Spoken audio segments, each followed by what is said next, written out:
Remontons dans le temps. Nous sommes aujourd'hui en l'an 212. Plus de 1800 ans nous séparent de l'époque actuelle. Changeons de cadre géographique. Nous nous situons aujourd'hui en la ville de Néo-Césarée, actuellement Mixar en Turquie, à une soixantaine de kilomètres des rives de la mer Noire. Aujourd'hui, en une maison de Néo-Césarée, Théodore vient de naître. C'est l'enfant d'une famille aisée et non chrétienne. Il a une sœur et un frère, Athénodore. Ses enfants perdirent leur père assez tôt dans leur existence. Théodore avait 14 ans à ce moment-là. Par la suite, il découvrit le christianisme. Et lors de son baptême, il changea de nom. Désormais, il s'appellera Grégoire.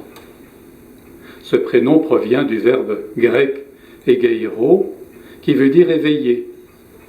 Le temps parfait de ce verbe se dit égrégora. Et c'est de là d'où vient le nom de Grégoire. À cette époque, c'était une nouveauté, car avant lui, il ne semble pas qu'un chrétien ait déjà porté ce nom. Théodore s'appelle désormais l'éveillé, ayant reçu par son baptême la plénitude de la connaissance du message du Christ. Athénodore et Grégoire voulaient faire leur étude de droit à Beyrouth. Et comme on dit, le droit mène à tout, à condition d'en sortir. La sœur de nos deux jeunes gens avait épousé un personnage important, un jurisconsulte romain. Et celui-ci fut envoyé à Césarée, la ville située sur la côte méditerranéenne, qui était à l'époque le siège de l'administration romane. Le juriste consul envoya à sa sœur une escorte pour l'amener en cette ville. Théodore et Grégoire furent invités à participer à ce voyage, dans des véhicules officiels, tout confort si on peut dire, avec l'intention de revenir ensuite à Beyrouth pour faire leur étude de droit. Une fois arrivés dans la ville brillante et animée de Césarée, Théodore et Grégoire fréquentèrent la communauté chrétienne du lieu. Et là, ils firent connaissance avec Origène. Origène, quant à lui, est né vers 185 à Alexandrie. Contrairement à Grégoire, Origène était l'enfant d'une famille chrétienne. Son père Léonide fut martyr pendant les persécutions de Septime Sévère. Origène avait 17 ans lors du martyre de son père. Il s'occupa de sa mère et des 6 autres enfants, car les biens de sa famille avaient été confisqués. Origène avait bénéficié d'une éducation approfondie, et ça lui permit de subvenir aux besoins de sa famille par l'enseignement. Sa réputation grandit. Dimitrios, évêque d'Alexandrie, invita donc Origène à se charger de l'enseignement du Didascalion d'Alexandrie. C'était en quelque sorte l'université de cette capitale intellectuelle très importante. Et Origène y exerça son professorat à partir de l'an 202.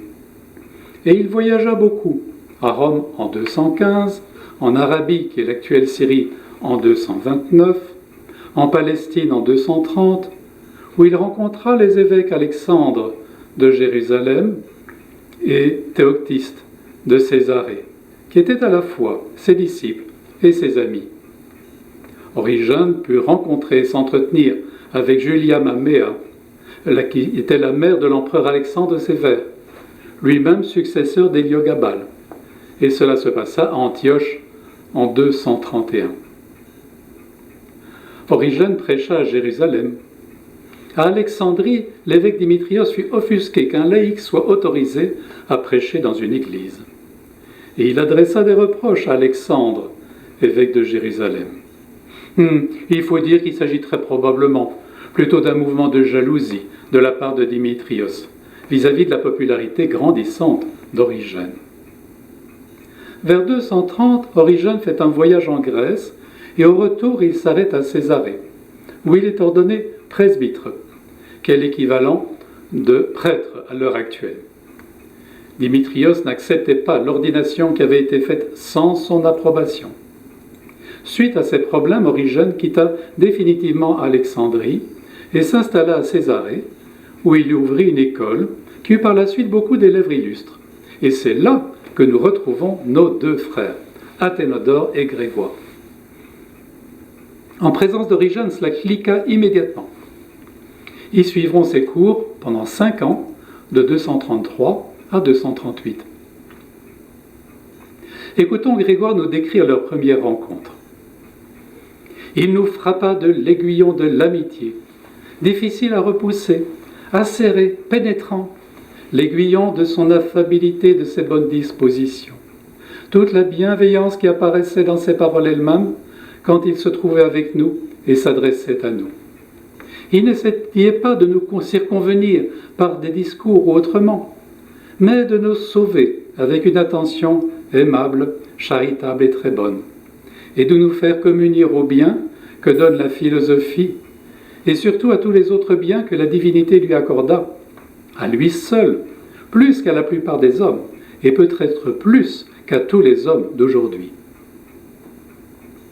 Nous avions été frappés comme d'une flèche dès le premier jour par sa parole, car il y avait en elle un mélange de grâce et de douceur, de persuasion et de contrainte. Et cependant nous ne pouvions, je ne sais pourquoi, nous en aller, attirés sans cesse vers lui par ses paroles comme par de fortes contraintes. Il proclamait avec raison qu'il est impossible de pratiquer une vie parfaite sans philosopher, et cela jusqu'à ce que, ayant accumulé les uns sur les autres quantité de discours de ce genre, il nous est enfin immobilisés par ces procédés sans artifice, comme des gens ensorcelés, et qui nous est fixé auprès de lui par ses paroles, je ne sais comment, avec une sorte de force divine. Telle une étincelle lancée au milieu de nos âmes, voilà que s'allumait et s'embrasait en nous l'amour du Verbe sacré, c'est-à-dire du Christ, tout aimable, qui par son ineffable beauté attire à lui tous les hommes, et l'amour de cet homme, Origène, son ami et son interprète. Profondément blessé par cet amour, je me laissais persuader de négliger toutes les affaires et études qui semblaient nous convenir, entre autres mes belles lois elles-mêmes, ma patrie et mes parents, ceux d'ici, pour qui nous étions partis. Une seule chose m'était chère et aimée, la philosophie et son guide, cet homme divin. Nous sommes au cœur de cet enchantement et de cet enthousiasme intellectuel qui régnait en ce que nous pouvons appeler les milieux universitaires de Césarée. Tout comme Alexandrie, Césarée en tant qu'importante ville de l'Antiquité, nous apparaît sous certains angles comme étonnamment contemporaine, car il s'agit d'immenses agglomérations à la population très mélangée, périodiquement saisies par des manifestations violentes et des sursauts irrésistibles. Quel était l'enseignement d'Origène ? Eh bien là aussi, nous allons laisser la parole à Grégoire. Il ne nous menait pas à une seule doctrine philosophique, mais il nous menait à toutes, ne voulant nous laisser ignorer aucun principe de la philosophie grecque. Il jugeait bon, en effet, de nous faire étudier la philosophie, en nous faisant lire avec toutes nos énergies tous les textes existants des anciens philosophes et poètes, sans rien rejeter ni refuser. Il voulait nous faire étudier, fréquenter tous les philosophes, sans manifester de préférence ou de mépris pour une seule école ou doctrine philosophique. Et en ce qui concerne l'aspect spécifiquement religieux, Grégoire nous confie. Lui-même expliquait et interprétait ce qu'il y avait d'obscur et d'énigmatique dans les paroles sacrées, comme c'est souvent le cas, car il savait écouter Dieu en toute intelligence. En effet, l'auteur de toutes choses, qui résonne dans les prophètes amis de Dieu et leur dicte toute prophétie, toute parole mystique et divine, l'a honoré comme son ami et en a fait l'interprète de ses oracles. Il a accordé à cet homme le don de scruter et de découvrir les raisons de tout ce qu'il a souverainement révélé et prescrit. Tout ce qu'Origène disait n'a pas d'autre source, à mon avis, qu'une communication de l'Esprit divin. La même puissance, en effet, est nécessaire à ceux qui prophétisent et à ceux qui écoutent les prophètes. Et nul ne pourrait écouter un prophète si l'Esprit même qui a prophétisé en lui ne lui a pas accordé l'intelligence de ses paroles. Le Verbe divin ouvre ce qui est fermé en éclaircissant les énigmes. C'est pourquoi rien ne nous était secret, ni n'était caché, ni inaccessible. Il nous était au contraire possible d'apprendre toute science, plutôt mystique ou tantôt politique, divine et humaine, car en toute liberté, nous faisions le tour de tout et nous scrutions tout. Nous nous remplissions de tout et nous jouissions des biens de l'âme. Et justement, il voulait que notre âme s'exerce à se regarder comme dans un miroir. Et par là, elle contemple en elle-même le reflet de l'intelligence divine. Si elle devient digne de cette communion, et elle suit une voie ineffable vers la divinisation. Que ce soit l'antique doctrine de vérité ou toute autre chose, de quelque nom que ce soit, nous avions les admirables ressources, livrant les plus beaux objets de réflexion. En un mot, c'était vraiment pour nous le paradis, réplique du grand paradis de Dieu. Ce fut vraiment un paradis de délices. Une fois achevé ses études auprès d'Origène, Grégoire devint évêque de Néo-Césarée. Il devint célèbre par le grand nombre de miracles qu'il opéra. D'ailleurs, cela lui valut le nom de Grégoire le thaumaturge. Saint Basile le Grand disait à son propos: « Ses prédictions furent telles qu'il ne le cède en rien au grand prophète. Il serait long d'exposer en détail les miracles de cet homme qui, en raison de la surabondance des dons que l'Esprit produisait en lui, en toute œuvre de puissance, en signes et en prodiges, était proclamé second Moïse par les ennemis même de l'Église. Ainsi, en chacune de ses paroles, en chaque acte qu'il accomplissait sous l'action de grâce, il brillait comme une lumière, indice de la puissance céleste qui l'accompagnait invisiblement. » Grégoire le thaumaturge dut fuir dans les montagnes qui étaient proches de la ville de Néo-Césarée en 250 lors de la persécution de Dès.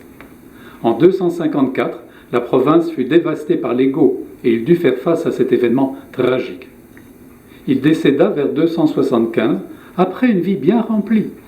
Sa mémoire est célébrée dans l'Église orthodoxe le 17 novembre. L'enseignement d'Origène avait porté son fruit. Eh bien, quelle est donc cette science qui ravivait à ce point nos deux étudiants? Origène est vraiment un géant, un surdoué hors norme. Il avait un charisme personnel, auquel pratiquement personne ne pouvait rester insensible. Origène fut également un pionnier de l'exégèse biblique. Il fit un travail considérable pour retrouver le texte le plus fidèle possible des Écritures et en a rédigé de nombreux commentaires. Cependant, nous n'étudierons pas cette question qui nous mènerait beaucoup trop loin. Origène travaillait à jet continu, entouré de sténographes et de copistes. Ceux-ci étaient salariés par un riche mécène du nom d'Ambroise, qui recueillait précieusement les résultats des recherches incessantes d'Origène. Et Origène parle de son ami Ambroise avec une pointe d'humour. Ambroise, ce saint homme, donné à Dieu, croit que j'aime le travail et que j'ai une grande soif de la parole divine. Mais sa propre ardeur à la tâche me fait honte, ainsi que son désir de la science de Dieu. Il me dépasse tellement sur ce point que je risque de me décourager devant les problèmes qu'il me pose. Nous collationnons des textes jusqu'à en oublier le dîner. Et après le dîner, il n'est pas question d'aller se promener ou de se détendre un peu. Même à ce moment-là, il nous faut continuer nos travaux d'érudition ou corriger les exemplaires. Il ne nous a même pas permis de dormir toute la nuit pour refaire nos forces, mais le travail se prolonge très tard le soir. Ne parlons pas de celui du matin, jusqu'à la 9e heure et quelquefois jusqu'à la 10e. Tous ceux qui veulent travailler consacrent ce temps à l'examen des paroles divines ou aux lectures. Nous sommes nous-mêmes redevables à Origène pour un très grand nombre de notions théologiques. Dans nos précédentes causeries, en décrivant l'être humain, nous avions distingué en lui sa partie matérielle, le corps et le psychisme, et sa partie immatérielle, l'âme et l'esprit. Cette distinction corps, âme, esprit nous est expliquée par Origène dans son entretien avec Héraclide. C'est la sténographie d'une discussion qui a eu lieu entre l'évêque Héraclide et Origène lors d'un synode épiscopal où étaient présents également les fidèles de la communauté locale. Ce dialogue se déroula entre les années 244 et 249. Héraclide était un modaliste qui avait des difficultés à reconnaître le Christ comme étant une personne distincte du Père. La discussion aborde également différents sujets, et un autre intervenant nommé Maxime prit la parole. Pour que je ne garde plus aucun doute ni incertitude, j'ai une question à poser. Et en effet, mes frères le savent, je disais. J'ai besoin de l'aide de mon frère et d'être instruit sur ce point. Étant donné que l'Esprit avait été remis au Père d'après la parole, « Père, je dépose mon esprit entre tes mains ». C'est la parole que le Christ a dit en expirant sur la croix et que nous retrouvons au 23e chapitre de l'Évangile de Luc. Et que, séparée de l'Esprit, la chair était morte en gisant dans le tombeau. Comment celui-ci s'ouvre-t-il et comment les morts ressuscitent-ils ? C'est une question complexe à laquelle il n'est pas facile de répondre. Écoutons la réponse d'Origène. Que l'homme soit un être composé, nous le savons par les Saintes Écritures. L'apôtre dit en effet que Dieu vous sanctifie l'esprit, l'âme et le corps. Nous trouvons cela dans la première épître de Thessaloniciens au chapitre 5. Et cet esprit n'est pas le Saint-Esprit, mais une partie du composé humain, comme l'enseigne le même apôtre quand il dit « L'esprit, avec un grand E, rend témoignage à notre esprit » dans le 8e chapitre de l'épître aux Romains. Voulant sauver l'esprit de l'homme, continue Origène, le Sauveur a revêtu également l'esprit de l'homme. Ces trois éléments lors de la passion ont été séparés. Les trois éléments lors de la résurrection ont été réunis. Et comment ? Le corps dans le tombeau, l'âme dans l'Hadès, l'esprit, il l'a déposé entre les mains du Père. De notre côté, nous avons vu qu'en ce qui nous concerne, notre esprit, bien sûr avec un petit e, est en notre faculté de communiquer avec le divin. Bon, le Christ, quant à lui, n'a pas besoin de faculté de communication avec le divin, car il est Dieu lui-même. C'est pourquoi, lorsqu'en tant qu'homme, il remet son esprit au Père, il s'agit en réalité de l'amour absolu que le Père a tout d'abord donné à l'Esprit Saint en le faisant procéder de lui. Ce même amour absolu est de toute éternité offert par l'Esprit Saint en le faisant reposer sur le Christ. Et le Christ lui-même, en expirant sur la croix, remet cet amour absolu à son Père. Écoutons la suite de la pensée d'Origène. Le Christ confia, jusqu'à sa résurrection d'entre les morts, son esprit en dépôt au Père. Ce dépôt qu'il avait remis au Père, il le reprend. Quand ? Non pas au moment même de la résurrection, mais immédiatement après la résurrection. En est témoin ce texte de l'Évangile. Notre Seigneur Jésus-Christ était ressuscité d'entre les morts. Marie-Madeleine l'aborda et lui dit, et il lui dit, ne me touche pas. Nous voyons cela dans le 20e chapitre de l'Évangile de Jean.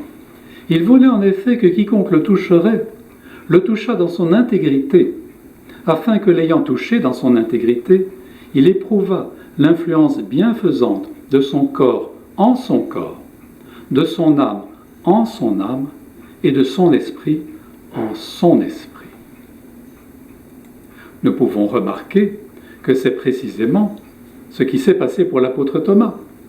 Il a mis son doigt dans les plaies de ses mains et sa main dans son côté, toujours au 20e chapitre de Jean. En touchant le corps du Christ ressuscité dans sa pleine intégrité, il a reçu l'effusion de l'Esprit Saint qui lui a permis de dire cette splendide déclaration de foi « Mon Seigneur et mon Dieu ». Et Origène continue. Jésus disait à Sainte Marie-Madeleine « Je ne suis pas encore monté vers le Père ». Il monte vers le Père, puis par la suite il va retrouver ses disciples. Donc il monte initialement vers le Père. Dans quelle intention ? Pour reprendre son dépôt. Tout cela nous donne une idée de la profondeur de la pensée d'Origène. Origène a exposé toute sa pensée théologique dans un ouvrage fondamental, le Traité des principes, en grec Périarchon. L'original grec de cet ouvrage, qui se lisait encore en Orient au milieu du IXe siècle, est perdu. Nous avons pourtant accès à ce texte par la version latine qui fut donnée en Occident par Ruffin d'Aquilée, à l'extrême fin du IVe siècle. Bien sûr, le temps nous manque pour décrire le contenu de ce passionnant ouvrage. Au point de vue théologique, Origène s'attaquait à des problématiques qui étaient réellement nouvelles. Il était le premier à réfléchir de façon systématique sur de nombreux points de la révélation chrétienne. Ça donne à ses pensées un caractère très libre et souvent très original. Eh bien, c'est pourquoi j'aimerais vous faire découvrir ce passage. Supposons qu'ait été faite une statue assez grande pour contenir toute la terre, et telle que son immensité empêche qui que ce soit de l'observer. Supposons qu'une autre statue soit faite en tout point pareille à la première, par la forme des membres, les traits du visage, l'aspect et la matière, à l'exclusion de l'immensité de sa taille, à seule fin de permettre à ceux qui ne pourraient voir ni observer la statue immense, d'être convaincus en voyant celle-ci qui sont capables de voir la première. Cette seconde statue conserverait en effet, sans aucune différence, tous les traits des membres et du visage, l'aspect, la matière. Ainsi nous, qui étions incapables de regarder la gloire de la lumière pure qui réside dans la grandeur de la divinité, nous saisissons le moyen de percevoir la lumière divine grâce à la vue de son resplendissement, une fois que celui-ci est ramené à nos possibilités de perception. La comparaison des statues, qui reste au niveau des choses matérielles, doit être admise seulement pour montrer que le Fils de Dieu, s'étant introduit dans la petitesse d'un corps humain, indiqué par l'analogie de ses actes et de sa puissance, la grandeur immense et invisible de Dieu le Père qui est en lui. Et c'est ce qu'il disait à ses disciples, « Qui m'a vu a vu le Père ?»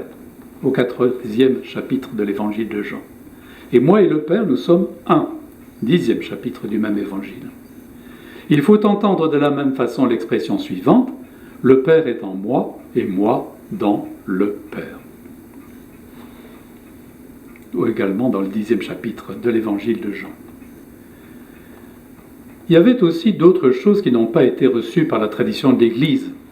La préexistence des âmes, la notion que la matérialité du monde est une conséquence de la chute, Dieu ayant créé le monde sensible afin de contenir les âmes déchues. Et l'idée que la diversité des états de ceux qui s'y trouvent correspondrait aux différents degrés de chute. Ensuite, la notion d'apokatastase, c'est-à-dire le retour de tout être incorporel qui est prisonnier de la matière en son état originel. Dans ce retour, même Satan deviendrait à nouveau un ange de lumière. Ce retour, suivant cette théorie, serait atteint par une migration successive des âmes au travers des niveaux décroissants de corporéité. Et c'est ce qu'on appelle la métensomatose. C'est en fait une influence des thèses néoplatoniciennes dans lesquelles l'Église ne s'est jamais reconnue. On peut bien penser qu'il y a eu des réactions. Une cascade de critiques et de condamnations se sont abattues sur l'œuvre d'Origène. Cependant, s'il n'a pas été canonisé, il n'a jamais été déclaré hérétique, et à peu près tout le monde a puisé dans le trésor de ses idées. Méthode d'Olympe, décédé en 311, ouvre le feu des critiques. Il est suivi par saint Épiphane, évêque de Salamine, qui était évêque à partir de 374. Dans son ouvrage « Le Panarion », titre de l'ouvrage qui se traduit par « boîte à remèdes », il donne des ragots confus à propos de l'œuvre origénienne. En 395, saint Jérôme, un saint au très mauvais caractère, commence son combat contre Origène. L'évêque Théophile d'Alexandrie convoque un concile en 400 et fait condamner différentes affirmations origéniennes.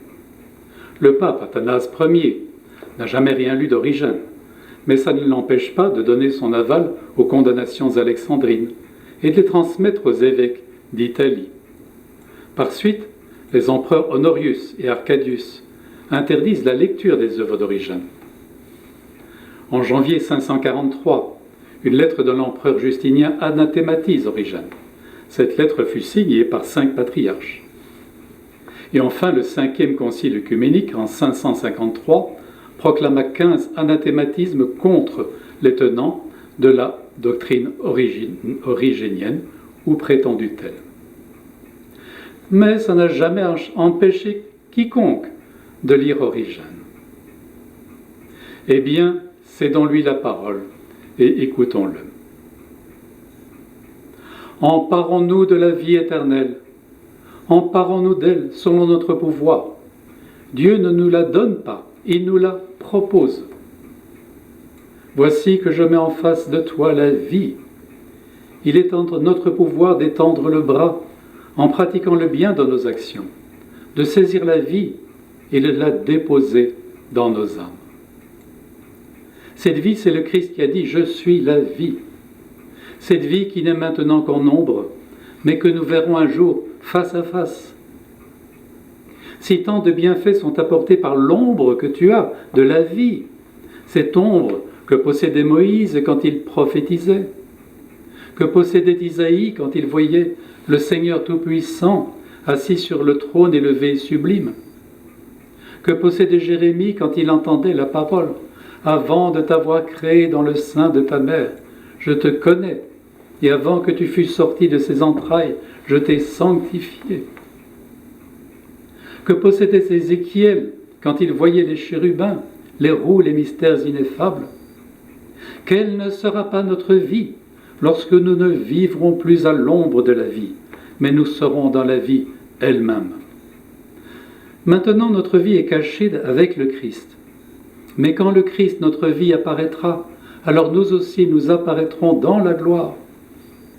Ayons le désir d'aller demeurer auprès du Seigneur, pour qu'en demeurant auprès de lui, nous ne fassions qu'un avec le Dieu de l'univers, et que nous voyions son Fils unique, trouvant pleinement salut et béatitude en Jésus-Christ, à qui sont la gloire et la puissance. Amen.